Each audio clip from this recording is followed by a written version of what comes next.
الأمور محدثاتها وكل محدثة بدعة وكل بدعة ضلالة وكل ضلالة في النار.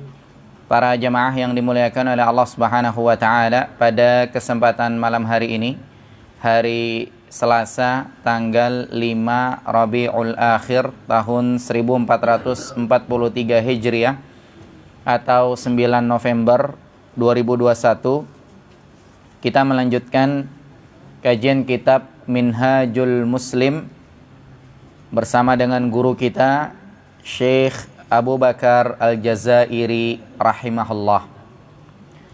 Melanjutkan pertemuan yang sebelumnya, kita masih dalam pembahasan bab yang keempat, pembahasan tentang ibadah.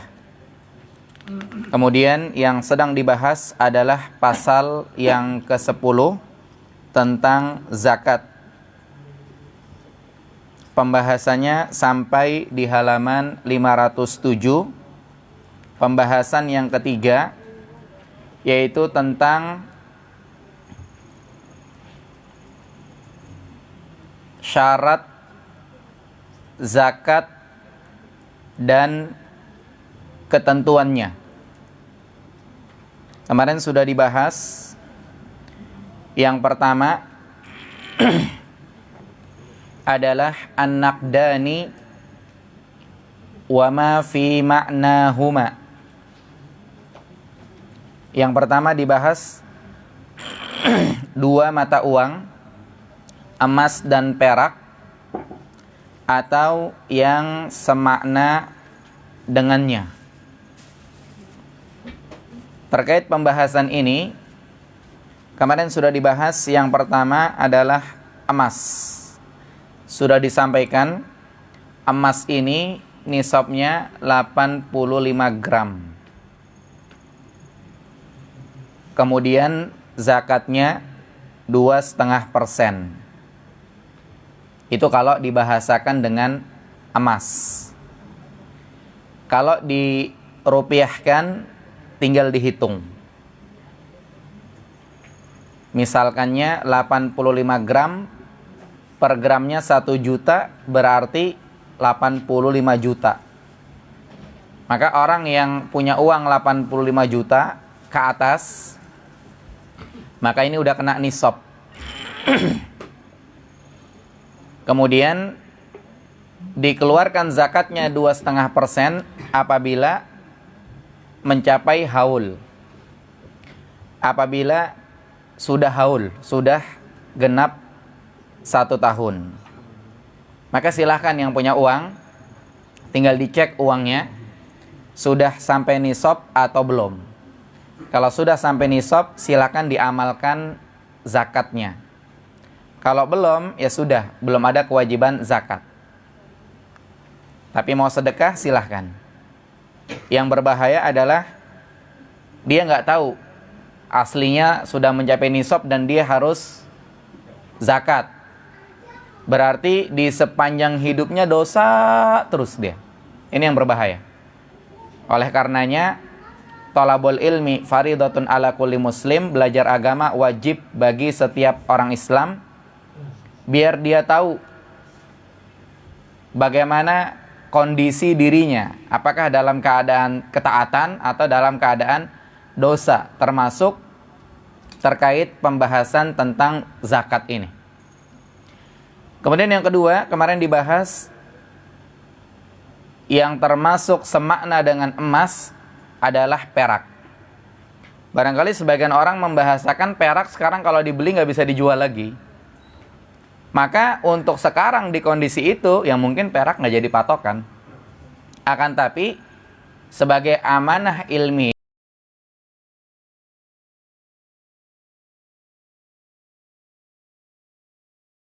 Bismillahirrahmanirrahim.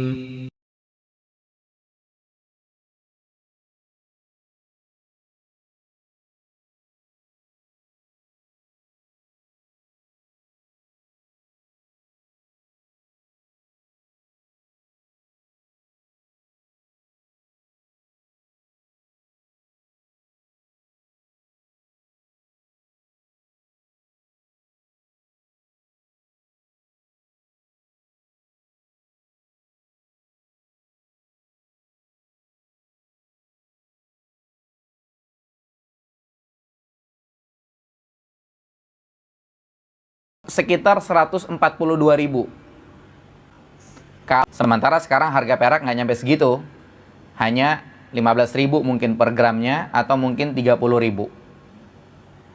Maka yang jadi patokan di dalam nisab zakat emas atau perak, maka kalau kita ngikut fatwa MUI, di situ disebutkan untuk kita di sini kita ngikut harga emas.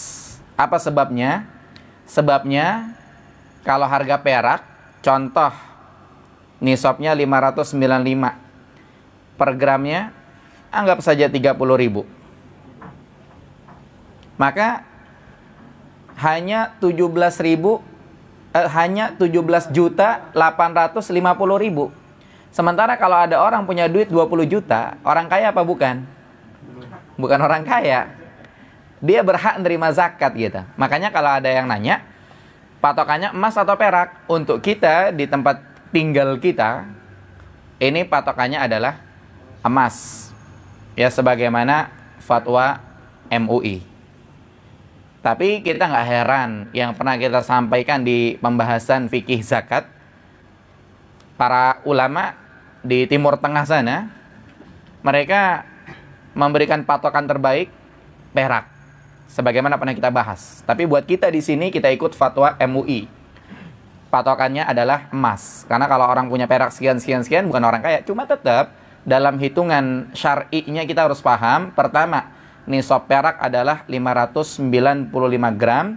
Kewajiban zakatnya 2,5%. Tapi kalau kita mau ngomong soal patokan, maka jadikan patokannya adalah emas, bukan perak. Kemudian yang ketiga, kemarin kita sudah bahas bagaimana kalau ada orang punya emas separoh, punya perak separoh. Maka ini khilafiyah di kalangan para ulama, digabung atau tidak. Ya, salah satu pendapat menyebutkan tidak digabung karena punya zakat masing-masing. Tapi kalau yang disampaikan oleh penulis rahimahullah, maka digabung. Ketika mencapai nisab pas digabung, kemudian haul juga sudah, maka keluarkan zakatnya 2,5%. Ini kalau mau lebih hati-hati. Ya, sebagaimana kalau kita punya uang, kita punya tabungan sekian, kemudian kita juga punya tabungan emas batangan sekian. Maka setelah digabung, kita lihat ternyata mencapai nisab, maka tinggal kita keluarkan zakatnya 2,5%. Itu lebih hati-hati. Dan insya Allah nggak terlalu besar. Ya, insya Allah nggak terlalu besar. Kemudian kemarin kita berhenti yang keempat di halaman 508 tentang zakat barang dagangan. Di sini kita baca dulu. Di halaman 508 paragraf ketiga, nomor 4, barang-barang dagangan. Yaitu barang-barang yang berputar atau yang ditimbun. Kemudian kita lihat catatan nomor 1045. Barang yang berputar maksudnya adalah barang yang diperdagangkan dengan harga yang real pada saat transaksi dan tidak menunggu harganya melambung. Sedangkan barang yang ditimbun adalah barang dagangan yang penjualannya menunggu kenaikan harga mahal. Kayak mungkin orang jual beli tanah, kemudian dia modalin sekian, dia nggak jual dulu, ntar nunggu berapa lama, udah oke harganya baru dijual. Atau sama orang jual beli rumah, ya mungkin di antara mereka ada yang beli rumah-rumah jadi. Rumah-rumah jadi kan orang jual beli rumah macam-macam. Ada orang beli rumah harga sekian, rumah biasa-biasa saja, kemudian direnov, dijual harga sekian.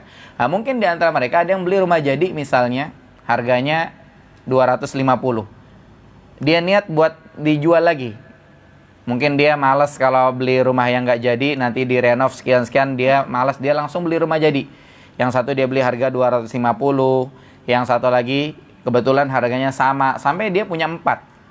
Berarti dagangan dia ada 1 M itu. Nah, dia tinggal nunggu waktu doang. cuma setahun apa 2 tahun apa 6 bulan, naik dikit baru dia jual, dia lepas. Seperti itu namanya yang dimaksud barang yang ditimbun. Kemudian kalau barang berputar, ya mungkin orang jual pakaian, orang jual sembako, atau orang jual material, dan yang berputar yang lain-lain seperti itu.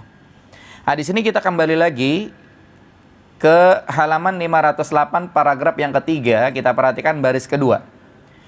Jika barang-barang dagangan tersebut berputar, kemudian jumlahnya dinilai dengan uang pada setiap awal tahun ini beda-beda. Ada orang yang awal tahunnya jatuh di bulan Januari, atau di bulan Muharram, atau di bulan Rabiul Awwal, Rabiul Tsani, dan yang lain-lain. Walaupun kemarin kita sampaikan standar ibadah kita adalah bulan Hijriah, tapi kalau memang kesulitan ya silahkan pakai bulan Masehi, tapi tetap standarnya adalah bulan Hijriah. Bisa dicek nanti bulan Hijriahnya, dicocokin seperti itu. Sama juga tanggal muda tiap orang beda-beda. Ada yang tanggal mudanya tanggal 25, ada yang tanggal mudanya tanggal 5, ada yang tanggal mudanya tanggal 10. Nah, di sini dikatakannya setiap awal tahun. Jangan bingung dikiranya awal tahun Januari gitu atau Muharram, tidak. Tapi disesuaikan awal tahun ketika hitungan haul, awal nisab itu. Itu awal tahunnya dia. Nah, jumlahnya dinilai dengan uang pada setiap awal tahun, dan jika mencapai nisab, ini yang pertama, jika mencapai nisab atau lebih. Yang kedua, atau tidak mencapai nisab tetapi yang bersangkutan mempunyai uang cash lain selain barang itu. Jadi ketika dicek tidak mencapai nisab, contoh kemarin ada orang buka warung, kemudian setelah dinilai isi warungnya paling cuma 40 juta, tapi dia punya uang lain. Uang lainnya misalnya ada 50 juta, berarti 90 juta. Sementara nisab hitungan tadi kita 85 juta, berarti udah mencapai nisab ini. Maka ia harus mengeluarkan zakatnya sebesar 2,5%. Ya, sama kayak orang dagang motor. Dia punya barang, kebetulan motornya yang lagi harga 15 jutaan semua. Barangnya tinggal 4, karena dia belum dapat barang lagi. Berarti 60 juta tuh.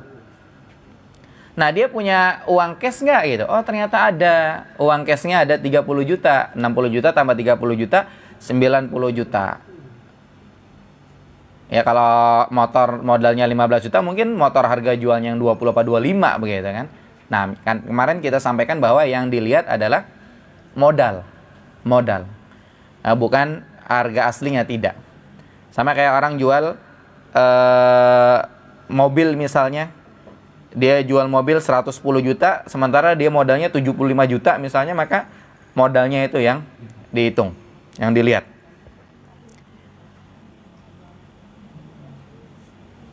Itu kalau barang dagangan yang berputar.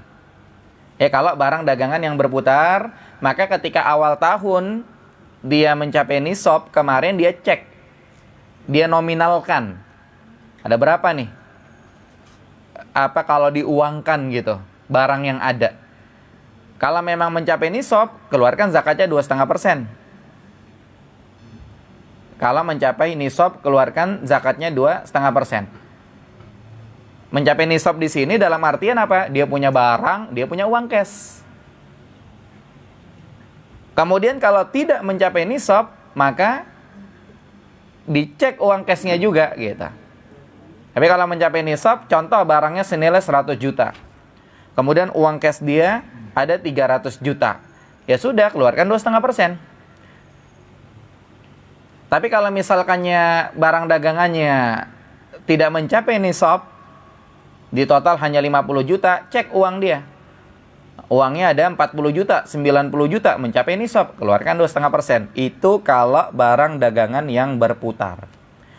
Kemudian yang berikutnya, jika barang-barang dagangan tersebut ditimbun, maka pemiliknya harus mengeluarkan zakatnya pada saat ia menjualnya untuk hitungan 1 tahun. Contoh, dia beli rumah buat dijual nanti 3 tahun lagi. Atau dia beli tanah buat dijual nanti setahun lagi. Dan kalau jual kan nggak mesti dijamin laku. Mungkin tahun itu laku, mungkin tahun depan, mungkin setelah 2 tahun. Maka di sini kata penulis rahimahullah, dia keluarkan zakatnya nanti ketika dia jual untuk di tahun itu saja. Yang kemarin-kemarin nggak dihitung. Walaupun telah disimpan selama bertahun-tahun ketika menunggu kenaikan harga barang-barang tersebut. Ini kalau, jadi dibedakan ya, ini kalau barang dagangan. Tapi kalau bukan barang dagangan, tidak kena zakat. Contoh, misalkannya ada orang beli rumah di Bogor. Ada orang beli rumah di Cilengsi. Ada orang beli rumah di sekitaran sana. Dia beli rumah, mungkin waktu itu dia beli rumah harga 300 juta. Kalau sekarang dijual mungkin 450 juta. Nanti kalau laku, dia harus keluarkan zakatnya 2,5% atau tidak? Jawabannya tidak, karena bukan barang dagangan. Makanya kembali kepada niat. Sama orang punya mobil 6. Orang punya mobil 6 atau orang punya motor 12. Ini barang dagangan bukan gitu. Kalau memang barang dagangan, setiap haul dihitung, kemudian mencapai nisab, ya 2,5% keluarkan zakatnya. Ada di antara orang-orang yang mungkin punya mobil 3, punya mobil 7, punya mobil lebih dari itu berapa? Pernah ketemu orang punya mobil? Mobil pribadi berapa, Pak? Ada 40 mobil pribadi. Satu pakai nama saudaranya, satu nama ini, nama ini. Tapi kalau itu bukan barang dagangan, tidak kena zakat. Tapi kalau memang barang dagangan, ini baru kena zakat. Itu maksudnya. Ya. Cuman nanti kalau memang dia jual itu rumah, kayak tadi kita kasih contoh, ada orang beli rumah 300 juta, pas dijual laku 450 juta. Kemudian uangnya jadi tabungan. Setelah haul harus dikeluarkan zakatnya, tapi bukan dari sisi dia barang dagangan. Hanya saja dari sisi dia uang yang mirip-mirip ke zakat emas, begitu. Ya, sehingga dibedakan. Ini yang disebutkan oleh penulis rahimahullah. Nah, kemarin sempat kita sampaikan terkait barang dagangan di sini, penulis rahimahullah membedakan 2. Yang pertama barang dagangan yang berputar, yang kedua barang dagangan yang ditimbun. Ternyata ini khilafiyah di kalangan para ulama. Apakah zakatnya sama saja setiap tahun atau nanti pas laku? Jumhur ulama, mayoritas ulama, mereka menyebutkan zakatnya setiap tahun, setiap haul. Contoh, ada orang punya dagangan rumah, misalnya satu rumah harganya 300 juta. Kemudian dia punya 3, berarti ada 900 juta modalnya. Mungkin harga jualnya mungkin 500 juta kali. Ini kita lagi ngomong modal. Akhirnya apa? Akhirnya maka ini sudah mencapai nisab. Sehingga menurut pendapat jumhur ulama, mayoritas para ulama, maka setiap tahun, setiap haul 900 juta harus dikeluarkan zakatnya 2,5%. Berarti berapa? 900 juta 2,5%. 877.500. Berarti 900 juta dikurangi 877.500. Wah, zakatnya 22.500.000, betul nggak? Betul nggak? Betul ya? Nah, 22.500.000 ini harus dikeluarkan zakatnya segitu. 22.500.000 itu dikit. Satu rumah 300 juta, harga jualnya 500 kali ya. Untungnya satu rumah sendiri 200, ini setahun sekali gitu. Ya mungkin yang bersangkutan dalam setahun mungkin ngelakuin 3 rumah atau mungkin ngelakuin berapa rumah gitu. Sama juga mobil dan seterusnya. Ini menurut jumhur para ulama harus tetap dikeluarkan zakatnya setiap tahun.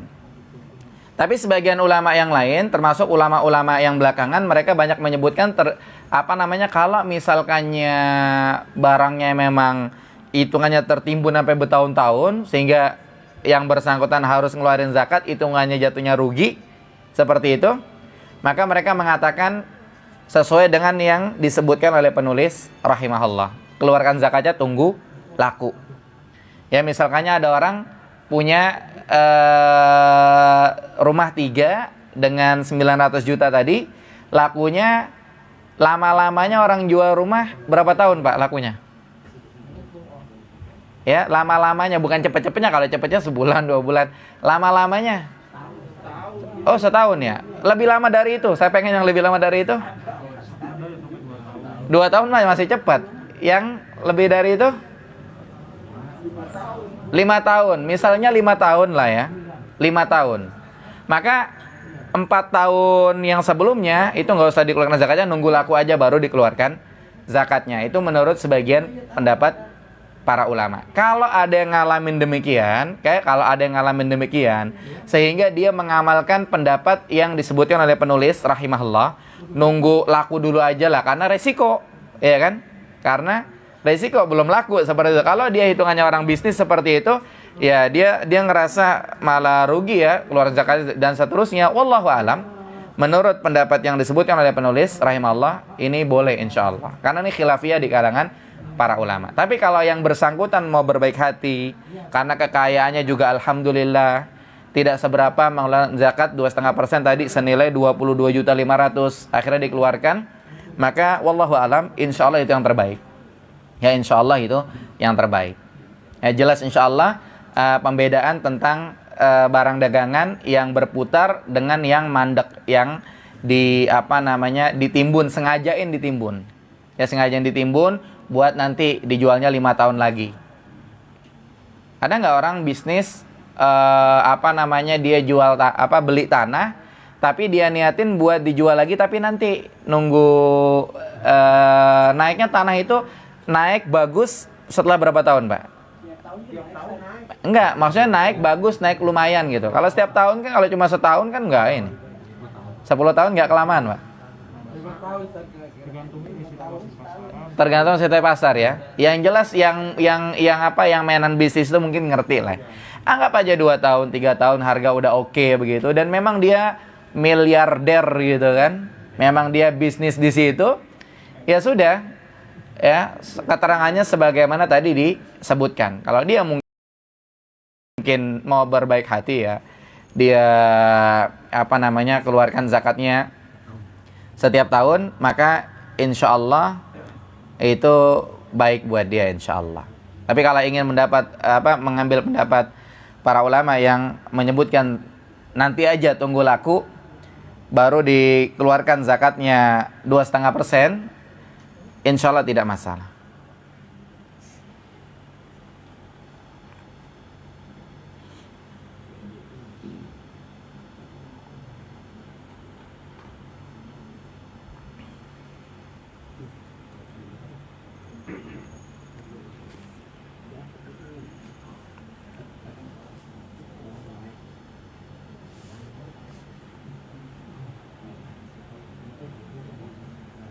Terkait pembahasan, saya bacakan ringkasan fatwa ulama.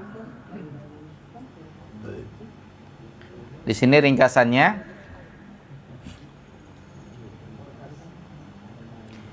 Tentang tentang barang dagangan yang berputar dengan barang dagangan yang ditimbun. Yang pertama, barang dagangan yang berputar, ini disebutkan langsung kesimpulannya, faidah ja'a fi masabaq lafaz at-tajir al-mudir. Dari penjelasan yang saya ingin bacakan ini, sebelumnya dijelaskan ada istilah dagangan yang berputar. Wa huwa minal mustalahat al-ma'rufah ladal malikiyah. Istilah barang dagangan yang berputar ini sudah dikenal di kalangan Malikiyah, mazhab Maliki.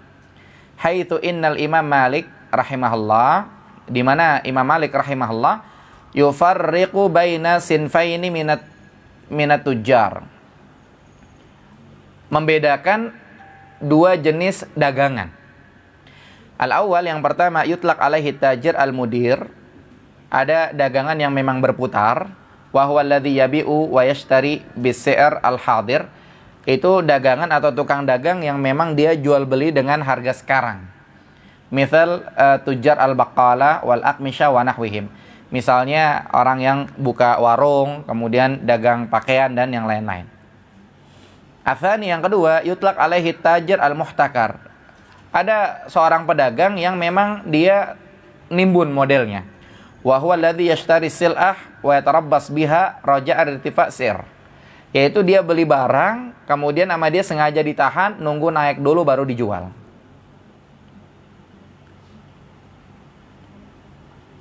Wa inda Malik rahimahullah annal mudir yuzaki urudahu ala ra'si kulli haul. Kemudian Imam Malik rahimahullah menyebutkan bahwa orang yang dia dagangannya berputar, maka zakatnya setiap kali haul. Amal muhtakar fayuzakkiha lisanatin wahidah idza ba'aha. Sementara orang yang jual beli bisnisnya itu barang timbunan, maka dia zakatnya nanti aja kalau udah laku. Pas laku zakatin 2,5%. Misalkan setelah 5 tahun, tahun-tahun sebelumnya itu tidak perlu dizakatkan. Ya, tidak perlu dizakatin. Wa khalafahul a'immatis salasa wal jumhur. Sementara pendapatnya Imam Malik ini diselisihi oleh 3 imam. Berarti Imam Syafi'i, Imam Abu Hanifah dan Imam Ahmad rahimahumullah. Mereka beda. Mereka tetap prinsipnya zakat tiap tahun. Wara'au annal mudir wa ghairul mudir hukmuha wahid. Dan mereka, jumhur ulama, kemudian juga Imam Abu Hanifah, Imam Ahmad dan Imam Syafi'i rahimahumullah, mereka tetap memandang bahwa itu sama aja, harus dizakatin setiap tahun. Tapi sekali lagi, ini khilafiyah di kalangan para ulama. Barangkali kita punya teman yang memang bisnisnya barang-barang yang sengaja dia beli, tapi ntar dijualnya setelah 2 tahun, 3 tahun, 4, 5 tahun, kemudian dia zakatnya pas laku. Maka tidak masalah, ini khilafiyah di kalangan para ulama. Mungkin yang bersangkutan mendapatkan penjelasan dari Imam Malik rahimahullah, sehingga yang diamalkan nunggu laku dulu baru keluarin zakatnya 2,5%. Kayak mungkin ada yang biasa kita lihat di lapangan, orang beli apa Pak? Kemudian dijualnya nanti tunggu 3, 4, 5 tahun. Ada? Ada? Atau teman kita lah, teman kita. Nah, teman kita misalkannya beli rumah tapi memang dia dikenal pembisnis, dia dikenalnya pedagang, tapi ntar dijualnya tunggu naiknya kan ada kemungkinan setelah 2 tahun, setelah 3 tahun gitu kan. Kalau misalkannya dia tahun depan baru dijual, karena dia lihat udah naik, udah lumayan, maka tahun ini dia tidak keluarkan zakatnya misalnya, maka ini berarti dia ngambil pendapatnya Imam Malik rahimahullah, dan itu yang disebutkan oleh penulis rahimahullah. Tapi misalkannya sama dia dikali 2 tahun, ya, waktu tahun kemarin 2,5% sekian, tahun ini 2,5%, dia keluarkan dua-duanya, maka mungkin dia mengambil pendapatnya jumhur ulama. Dan ini khilafiyah, sekali lagi khilafiyah di kalangan para ulama, mudah-mudahan jelas insyaallah. Kemudian yang berikutnya penting nih, yang kelima. Yang kelima yaitu utang.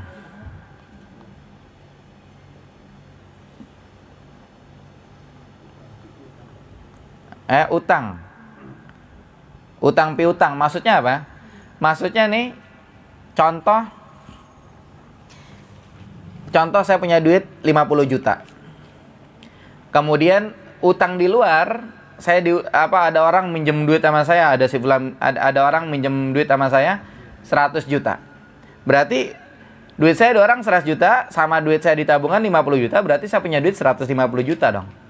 Ini udah mencapai nisab. Nah, setiap haul saya wajib keluarin zakatnya atau enggak? Dirinci. Lihat penjelasannya, kita baca. Nomor 5 nih. Di halaman 508. Azan dulu. Fadhal muazzin.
Oh, Allah.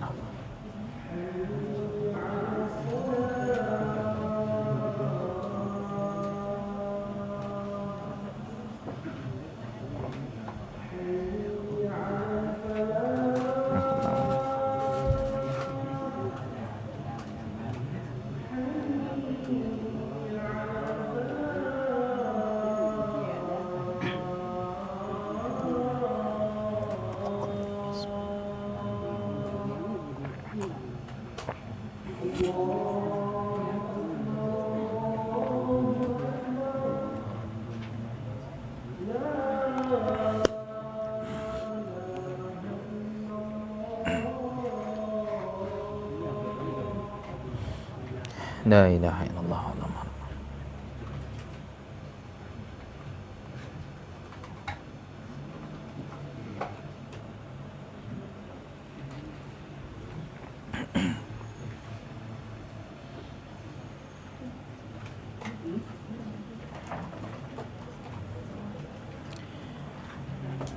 Baik, bismillah. Kita lanjutkan, perhatikan di halaman 508 nomor 5.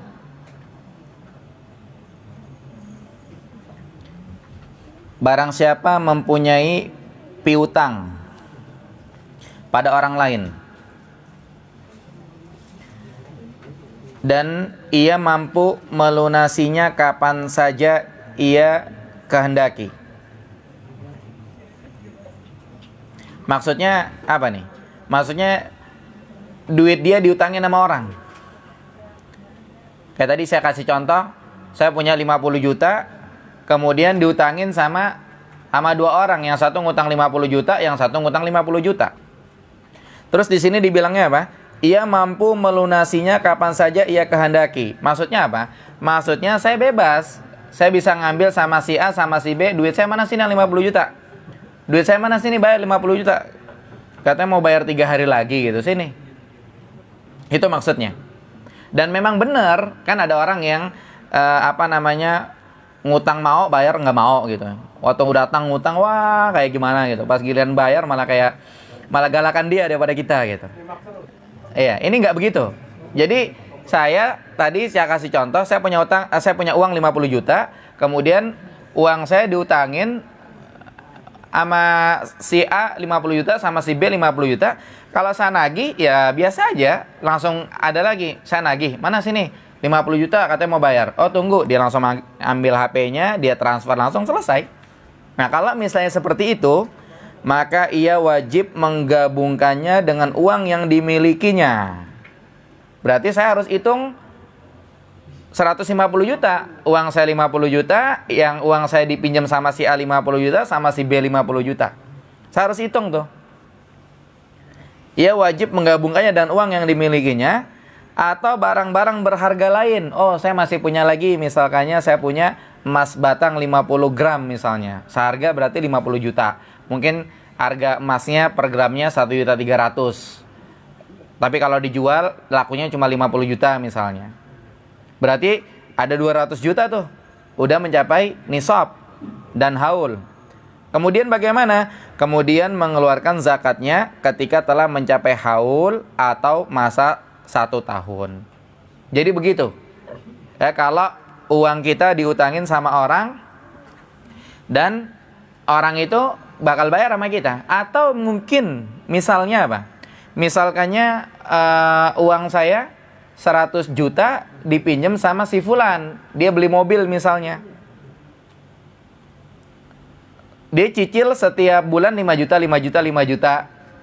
Kemudian saya punya uang di kantong 50 juta, berarti kan totalnya 150 juta. Itu tetap saya hitung karena dia nyicil tiap bulan. Dan memang lancar-lancar aja dan memang nggak ada indikasi itu orang kabur dan yang lain.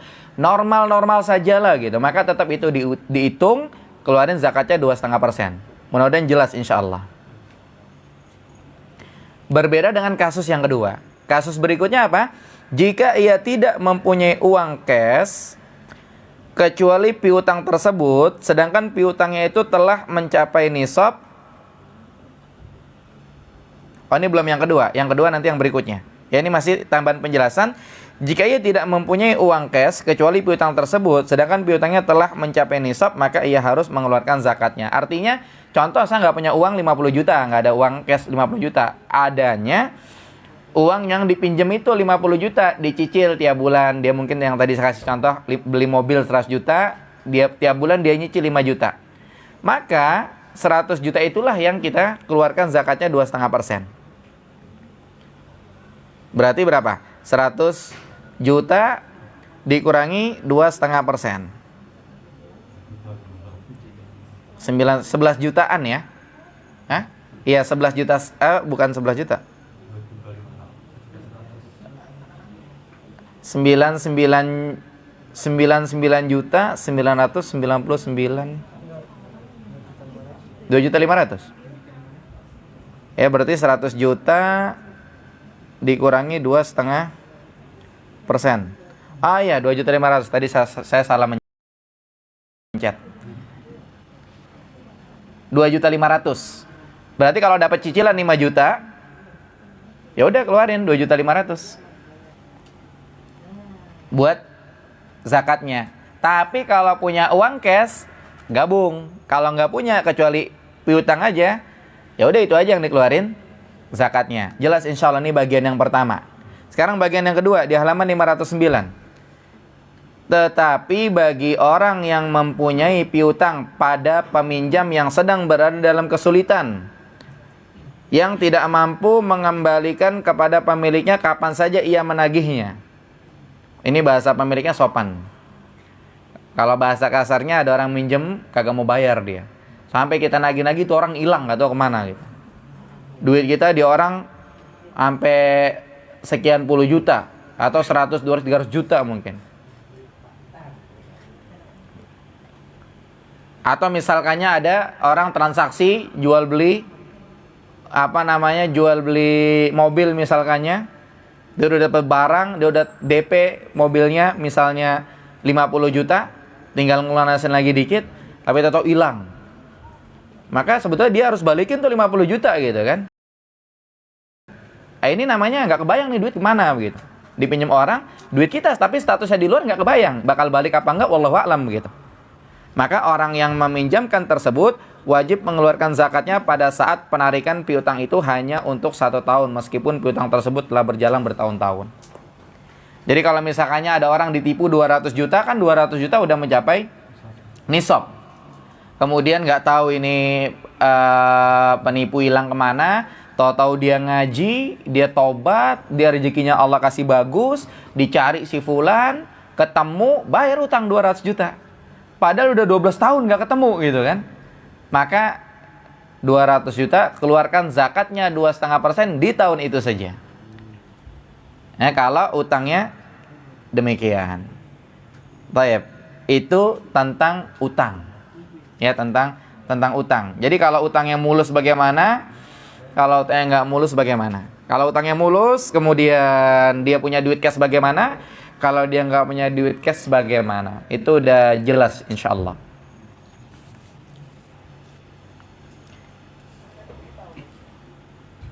Tapi kalau misalkannya dia nggak punya duit di orang, ya udah duit dia aja. Kalau nggak nyampe nisab, ya sudah tidak ada kewajiban zakat. Tapi kalau dia punya teman, punya saudara dan yang lain-lain, bisa dia sampaikan masalah ini insya Allah dan tetap bermanfaat. Kemudian yang berikutnya di halaman 509. Harta terpendam. Istilahnya apa? Harta rikaz. Harta karun. Lihat di sini harta karun adalah di halaman 509, nomor 6. harta kekayaan yang dipendam pada zaman jahiliyah. Ini kemarin kita udah sampaikan ya.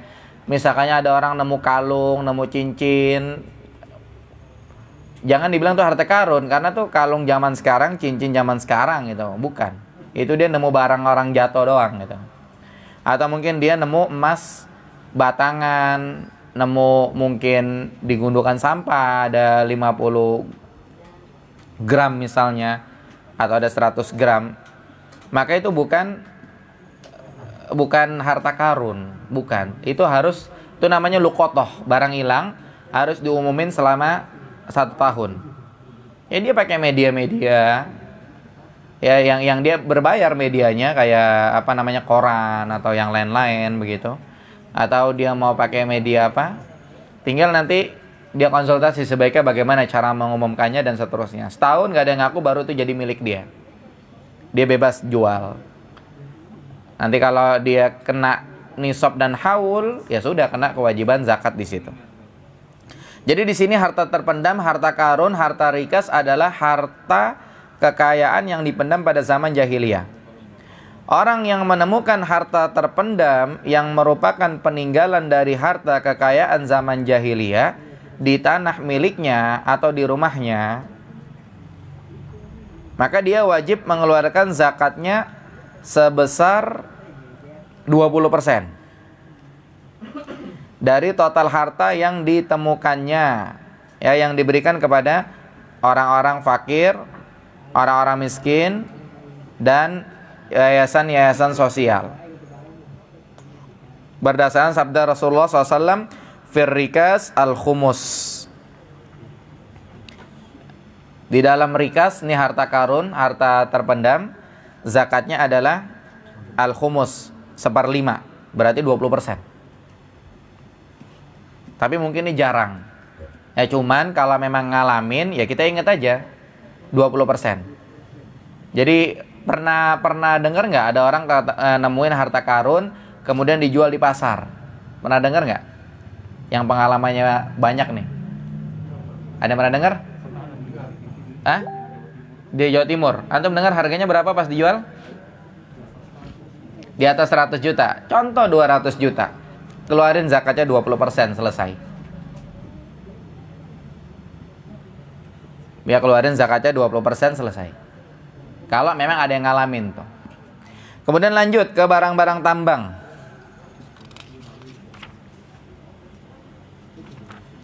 Barang-barang tambang. Ya, al-ma'adin. Di sini lihat, jika barang tambang tersebut adalah emas atau perak, maka barang tambang yang dikeluarkan tersebut wajib dizakati jika mencapai nisab ketika seseorang mengeluarkannya, baik telah mencapai haul 1 tahun maupun belum. Berarti kalau barang tambang itu berupa emas dan perak, itu harus dizakati. Ia wajib menzakatinya jika telah mencapai nisab. Jadi patokannya nisab, haulnya tidak, untuk barang tambang. Di sini pertanyaannya, apakah zakat yang dikeluarkannya sebesar 2,5% atau sebesar 20%? Yang mana nih? Jadi patokannya ke emas dan perak 2,5% atau patokannya 20%? Di sini para ulama berbeda pendapat. Sebagian mereka berpendapat bahwa zakat barang tambang adalah 20%. Kenapa? Karena dikiaskan dengan harta rikas, barang terpendam, harta karun. Kemudian sebagian yang lain berpendapat bahwa zakatnya seperti emas dan perak, sebagaimana keumuman sabda Nabi SAW. Hadits riwayat Bukhari Muslim, walaysa fi maduna khamsi awakin shadaqah. Harta yang tidak mencapai 5 uqiyah ini tidak wajib dizakati. Ini kan harta. Berarti ini kembali kepada zakat emas dan perak. Maka di sini lihat, sabda Rasulullah SAW yang menyebutkan 5 uqiyah tersebut juga mencakup barang tambang dan barang lainnya. Artinya emas dan perak dan juga yang lain. Dalam hal ini terdapat keleluasaan Artinya masalah ini masalahnya luas. Jadi kalau patokannya emas dan perak sehingga zakatnya 2,5% silahkan. Kalau patokannya barang tambang sehingga zakatnya 20% juga silahkan. Apa sebabnya? Sebabnya tidak ada ketentuan pasti dari Nabi Shallallahu Alaihi Wasallam.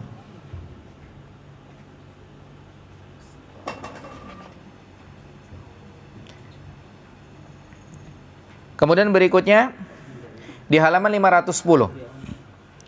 Di halaman 510, sedangkan barang tambang yang berupa besi atau kuningan, batu bara dan lain-lain, disunahkan zakat yang dibayarnya adalah 2,5% dari total barang-barang tersebut. Kenapa? Karena tidak ada nas yang jelas yang mewajibkan zakat atas barang-barang tersebut.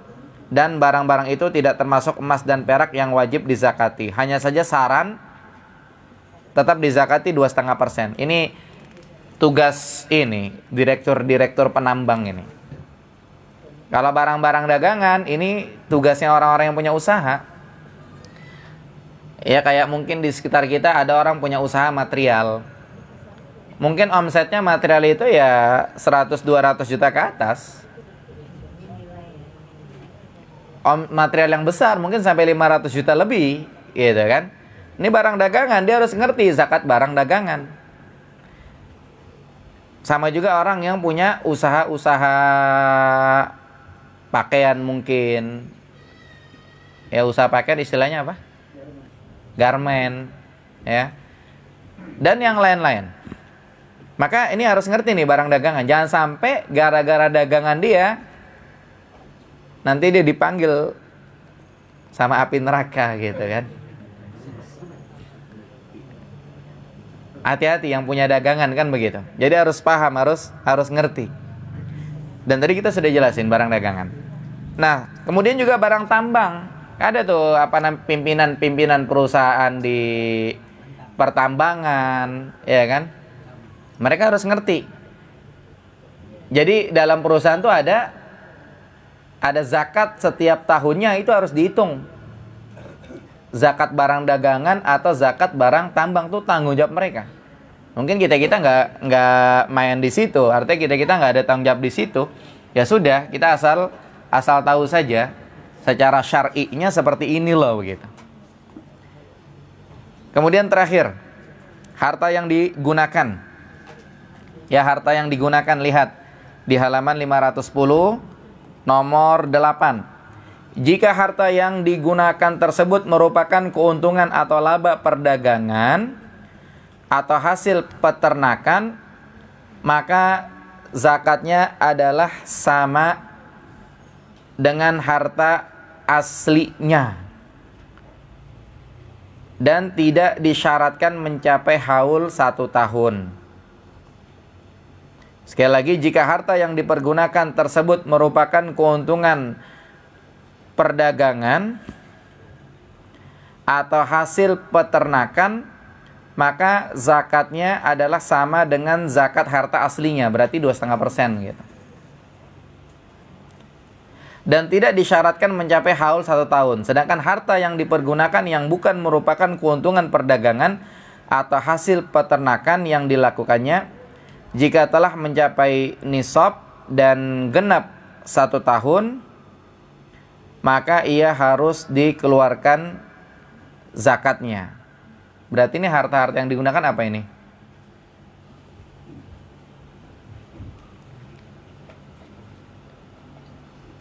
Ya, jika harta yang dipergunakan tersebut merupakan keuntungan perdagangan. Keuntungan perdagangan, harta yang digunakan ya apa mungkin nilainya uang begitu. Hartanya yang digunakan berupa uang. Atau hasil peternakan, maka zakatnya adalah sama dengan zakat harta aslinya dan tidak disyaratkan mencapai haul 1 tahun. Sedangkan harta yang dipergunakan yang bukan merupakan keuntungan perdagangan atau hasil peternakan yang dilakukannya, jika telah mencapai nisab dan genap 1 tahun, maka ia harus dikeluarkan zakatnya. Adapun orang yang menerima hibah atau warisan, jika ia tidak wajib mengeluarkan zakatnya, kecuali jika telah mencapai nisab 1 tahun.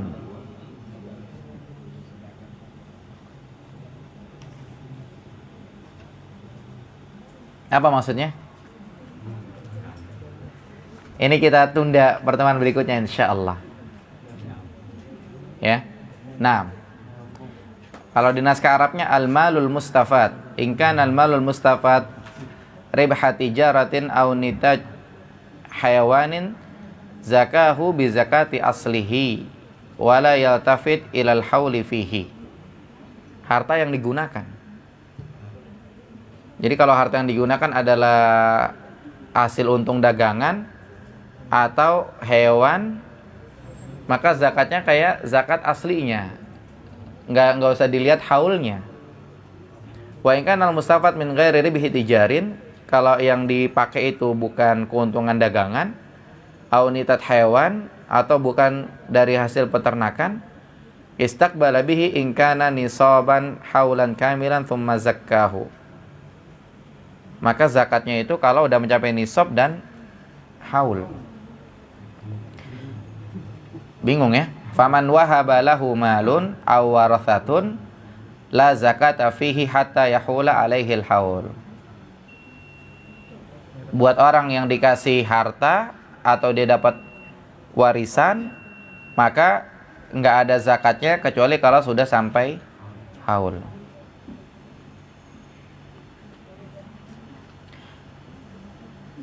Mungkin maksud barang yang digunakan itu artinya dia dagang.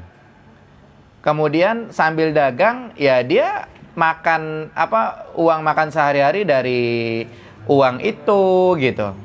Jadi kayak contoh yang saya sampaikan, ada orang dagang.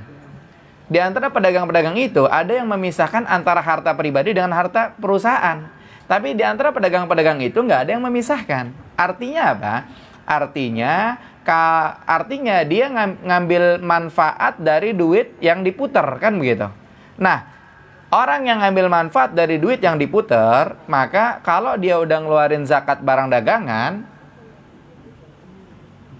maka selesai. Dia hanya mengeluarkan zakat barang dagangan saja, nggak ada zakat barang dagangan lain, kemudian zakat harta dia lain. Paham sekarang ya? Ada orang misalkannya jual beli mobil, jual beli motor, jual beli rumah, tapi dia itu nggak memisahkan, nih cuma dia pribadi dari kantong ke kantong aja gitu. Jadi namanya harta yang digunakan gitu. Dia kalau pengen jajan, ya duitnya dari duit itu, padahal duit itu juga buat modal iya, buat tabungan iya. Jadi dia nggak pisah lah gitu. Itu namanya harta yang digunakan. Berarti zakatnya bagaimana? Zakatnya sesuai dengan aslinya. Kalau berupa uang, maka 2,5%. Sama juga contoh zakat bukan zakat. Harta yang digunakan misalkannya berupa hewan. Kayak kan ada zakat kambing, ada zakat sapi, ada zakat onta. Tapi bersama dengan itu kadang-kadang dia juga suka make begitu hewan itu gitu. Maka zakatnya adalah disamain, nggak usah nunggu haul nih barang begitu. Paham insyaallah ya? Jadi nggak ada PR saya nih. Contoh misalkannya begini, antum jual beli mobil misalkannya, ya kan? Antum jual beli mobil, terus antum mungkin kadang-kadang suka pakai mobilnya, gitu kan? Atau juga pemahaman dimanfaatin di sini, antum butuh duit nih, anak bayaran sekolah, ngambil dari duit itu, gitu kan? Atau mungkin butuh jadi ngambil duit itu, atau mungkin barangnya dipakai bisa naik motor, tapi motor tuh motor dagangan, gitu kan? Zakatnya nggak usah nunggu nih barang haul, tapi ketika memang udah bareng dengan haul yang lain-lain, dihitung, ini yang dipakai juga barang dihitung. Paham insyaallah ya? Nah, tapi kalau misalkannya tidak ada kaitannya ke situ, maka tetap ada mencapai nisab dan ada mencapai haul. Contoh, tadi saya jadi tambah kemudahan nih. Ada orang jual beli mobil, tapi mobilnya juga dia pakai itu barang dagangan. Ada zakatnya, tapi nggak usah lihat haulnya. Udah ke aslinya aja nih, pokoknya barang dagangan aja. Gitu. Ya, sama juga kalau kayak binatang ternak tadi kita udah bilang. Kecuali kalau bukan dua-duanya, maka tetap ada nisab, tetap ada haul. Kemudian orang yang dikasih harta. Kayak saya contoh, ada orang ngasih duit ke saya 500 juta. Ustaz 500 juta nih buat beli rumah, Ustaz cari di mana gitu. Saya wajib zakat nggak?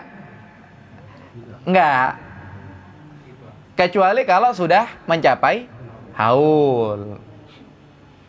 Ya, kalau sudah mencapai haul. Atau misalkannya ada orang dapat warisan 1,5 M rumah. Iya kan? Ahli warisnya cuma bertiga misalkannya. Masing-masing dapat 500 juta nanti itu kalau laku.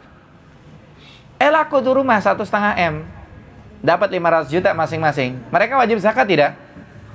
Tidak. Nunggu haul. Tapi kalau ada orang barang dagangan rumah, dia punya dagangan rumah 3. Ya kan? 1 ditempatin sama dia buat weekend. Laku. Namanya kan barang dagangan tuh kan? Kalau belum laku pun tetap jangan nunggu haul, hitung aja ketika dizakatin. Jelas sekarang saya? Nah, berarti pertanyaan berikutnya kita lanjut di binatang ternak insyaallah. Ya, kita sudah pernah bahas di fikih, berarti kita merojah lagi. Baik, sampai di sini wallahu alam. Yang benar datang dari Allah Subhanahu wa taala, yang salah dari saya pribadi. Barakallahu fikum wa sallallahu ala nabiyina Muhammad wa akhiru da'wana anil hamdulillah rabbil alamin. Subhanakallahumma bihamdika asyhadu an la ilaha illa anta astaghfiruka wa atubu ilaik. Assalamualaikum warahmatullahi wabarakatuh.